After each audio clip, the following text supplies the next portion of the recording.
Attention enviro detectives, you are needed.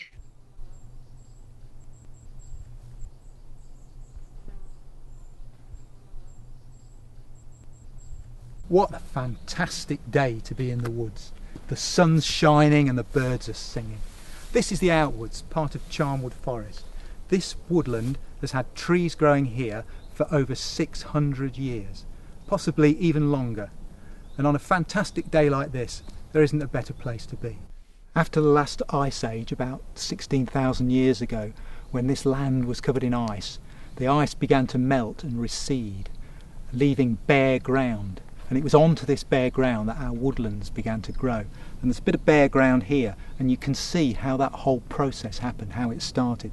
You can see the little trees here that are beginning to emerge. This is a little birch tree. Birch trees always start things off because they produce millions and millions of tiny little wind-borne seeds that land on bare ground like this and begin to grow. And they create the conditions that allows other trees to come along afterwards, the slower growing trees, like the oak.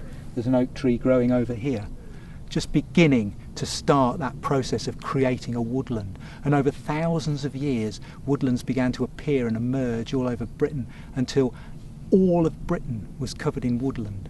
And a squirrel could go from John o' Groats to Land's End without touching the ground, just leaping from treetop to treetop.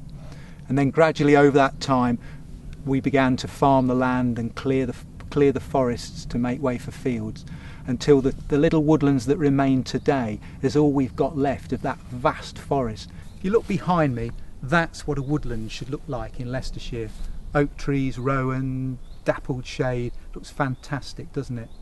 However, during the war, lots of trees, lots of woodlands like this were felled to produce timber for the war effort. And in their place were planted conifer trees. Now conifer trees, like the ones over there, they may look nice, but they have very little wildlife value.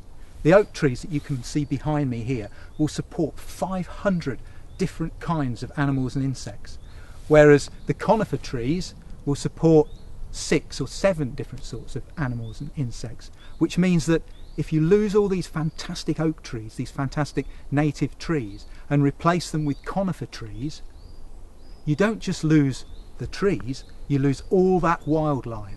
So that's 497 insects and animals that no longer have a home or can no longer find food. That's why it's important that we keep our ancient woodland sites as they are. And in places like the Outwoods, we spend a lot of time chopping down our conifer trees and replanting all the oaks and hazels and rowans and birch and all those other trees that are so important for wildlife. Woodlands are fantastic places to visit. They're great places to play. You can run around, you can climb trees, fantastic. But they also provide us with lots and lots of really useful things, like medicines. 25% of modern medicines were developed from plants that grow in woodlands.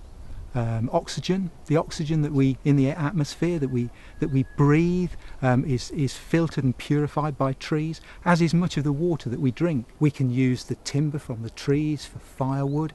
We can make clothes. We can make paper from the wood.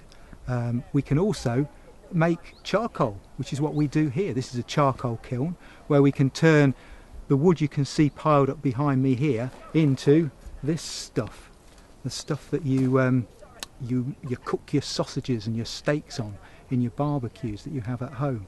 And in this kiln here we put the wood, we light a fire, and then we seal it. We put the lid on and we seal it so that there's not enough air there for the fire to blaze up, but just enough to cook it to make this fantastic charcoal that we've got here. Woodlands are useful to us in so many ways that it's so important that we learn to look after them.